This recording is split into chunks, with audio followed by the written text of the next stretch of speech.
A surprising report in the New York Sun newspaper that jumped out at us this morning about some stores in the United States that are reportedly limiting the amount of certain foods that customers can buy.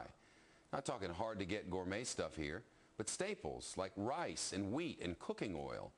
We're told some, either people or businesses, are hoarding this stuff and stores can't keep them in stock on the shelves. It's the kind of thing that we hear about third world countries, but it's reportedly happening in New York, California, and parts of New England. With us now is the author of that article in the New York Sun this morning. Josh Gerstein is live with us. Josh, good to see you. Great to be here. Who's hoarding food, and what stores aren't letting us buy all we want? Well, mostly the stores that I've heard about are warehouse-type stores that sell the very large quantities, such as Costco's. There's some reports that Sam's Clubs are having the same problems. So that's about businesses buying up a bunch of stuff.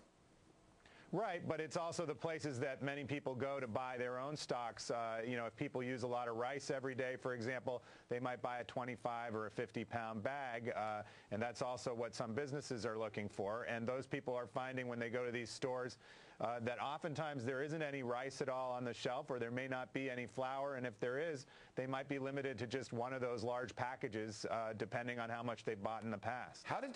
What began your research for this article? What made you think of reporting on such a thing?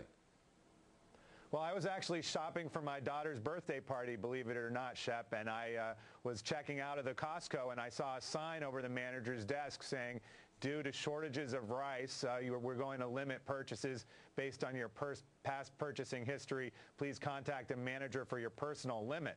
And I've been in this country for many decades now, and I have never seen anything like that in any store when it comes to people buying basic things like flour, rice, or oil. I wonder if we ought to be concerned about that going forward. Is this a sign of things to come, Well, there's been a lot of talk about what the practical impact's going to be, for example, of the U.S. currency really taking a dive in the last few months. And one is that foreigners are coming into this country to buy supplies of wheat, supplies of flour, supplies of rice, and take it back overseas. And, there's even been proposals, I don't think people know this, that the bakers were in Washington last month demanding that the U.S. government ban the export of wheat from this country because they say the prices have gone through the roof and they're going to go out of business. So I think this is going to get worse in the short term before it gets better. Josh Gerstein from the New York Sun newspaper, NewYorkSun.com. Josh, good of you. Thank you.